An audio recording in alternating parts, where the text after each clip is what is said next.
திமுக காரன் பேசுறதெல்லாம் என்ன பேசுறாங்க? எடப்பாடி பழனிசாமி எப்படி பாரதிய ஜனதா கட்சியோட கூட்டணி வைக்கலான்னு. ஏங்க இது நம்ம கட்சி தானே, நம்ம யாரோட கூட்டணி வைக்கலாம்ல? இவருக்கு என்னங்க கசக்குது? இவனை ஏன் எரிச்சல் பண்றாங்க? அதிமுகவும்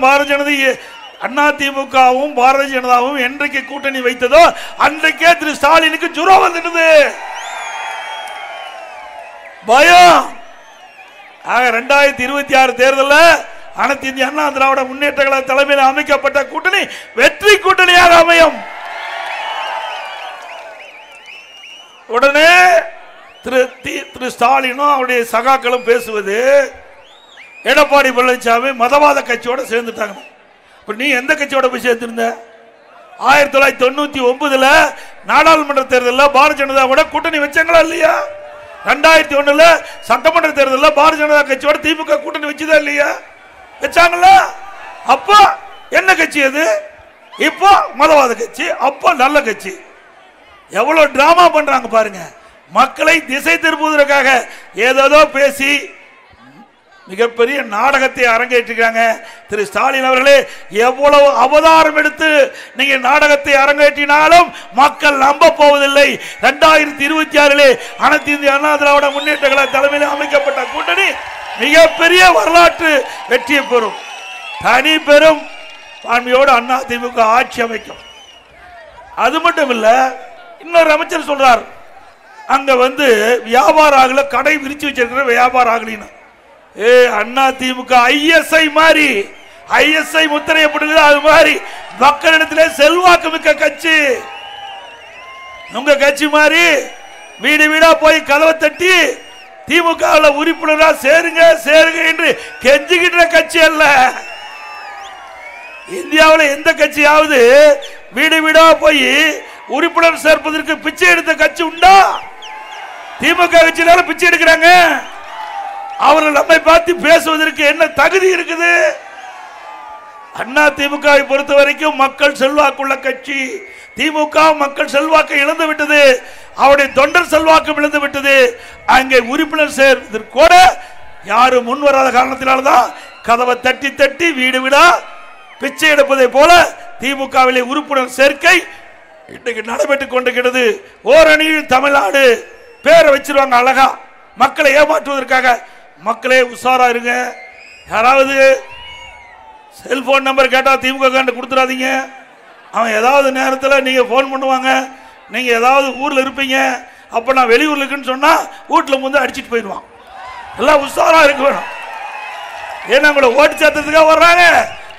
உங்க வீட்டுல என்னென்ன இருக்குது, நீங்க எப்படி இருப்பீங்கன்னு தெரிஞ்சுக்கிறது தான் செல்போன் வாங்க ஆரம்பிக்கிறாங்க. இப்படிப்பட்ட கட்சி தேவையா?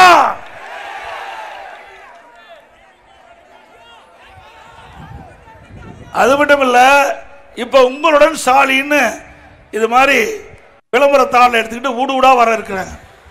அரசு அதிகாரிகள் இதை பயன்படுத்துறாங்க. இதுல என்னன்னா 46 பிரச்சனை உங்களுக்கு இருக்குது. அந்த 46 பிரச்சனையும் இந்த திமுக தீர்த்து வைக்குமா? இன்னும் எவ்வளவு நாள் இருக்குது? இன்னும் 8 மாசம் தான் இருக்குது. இன்னும் 8 மாசம் தான் இந்த ஆட்சி இருக்குது. இந்த 8 மாசத்துல எப்படி இதெல்லாம் தீர்த்து வைப்பீங்க? அப்படின்னா இதுவரைக்கும் 4 ஆண்டு காலமா இந்த அரசாங்கம் என்ன செஞ்சது? 46 பிரச்சனை இருக்குன்னு தெரியுது இல்ல? ஏன் 4 வருஷம் தூங்கிட்டு இருந்தீங்க? உங்ககிட்ட தானே அரசாங்கம் இருக்குது. உங்களுக்கு 46 பிரச்சனை இருப்பதுன்னு நீங்களே நோட்டீஸ்ல அடிச்சு கொடுத்துருக்கீங்க. அப்படி இருக்கின்ற பொழுது 46 பிரச்சனை தீர்க்காத அரசாங்கம் தேவையா?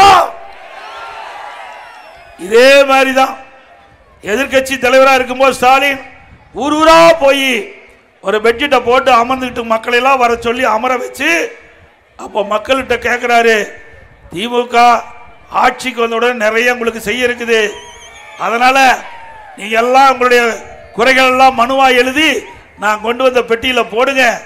நான் பெட்டியை பூட்டி சீலை வச்சு தூக்கிட்டு போய் வீட்டில் பத்திரமா வச்சிருக்கிறேன். திமுக ஆட்சிக்கு வந்த உடனே அந்த சீலை உடைச்சு பெட்டியை திறந்து பூட்டை திறந்து பெட்டியை திறந்து மனுவை எடுத்து படிச்சு பார்த்து குறை தீர்க்கிறாங்க. அப்புறம் எதுக்கு இது? இப்ப எதுக்கு இது இருக்குது? ஏற்கனவே மக்களுடைய பிரச்சனைய மனுவா கொடுத்தாச்சுல்ல, அப்புறம் எதுக்கு மறுபடியும் பிரச்சனை இருக்குது நீங்களே கொடுக்குறீங்க? அப்படி எல்லாம் இந்த ஆட்சியில பிரச்சனை தீர்க்கவில்லை. ஏற்கனவே நீங்கள் வாங்கினது அத்தனையும் பொய். மக்களை ஏமாற்றுவதற்காக அந்த மனு வாங்கின நாடகத்தை திமுக தலைவர் அரங்கேற்றிருக்கிறார். ஆக இப்படி மக்களை ஏமாற்றுகின்ற கட்சி தேவையா சொல்லுங்க.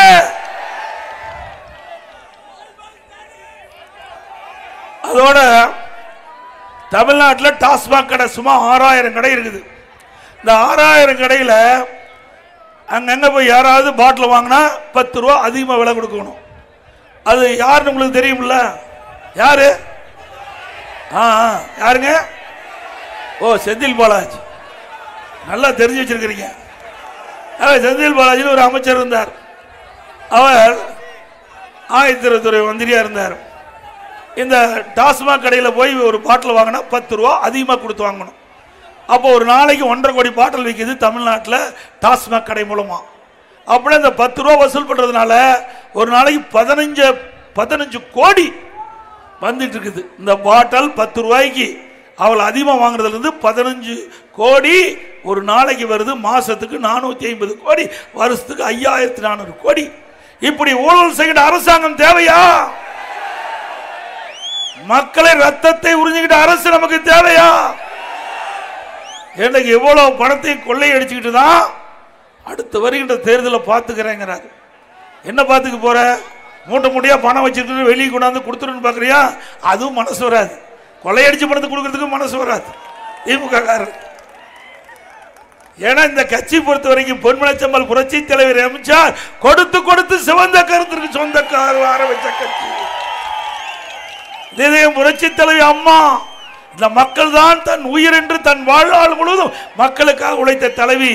ஆக பொன்மனச்செம்மல் புரட்சி தலைவர் எம்ஜிஆர், இதயம் புரட்சி தலைவி அம்மா, இருவரும் தெய்வங்கள் உருவாக்கிய கட்சி அண்ணா திமுக கட்சி. ஏழைகள் ஏற்றம் பெற வேண்டும், தமிழகத்தில் ஏழை என்று சொல் இல்லை என்ற நிலையை உருவாக்க வேண்டும் என்பதற்காக தொடங்கப்பட்ட கட்சி அண்ணா திமுக கட்சி. திமுக கட்சி குடும்பத்துக்காக இருக்கின்ற கட்சி.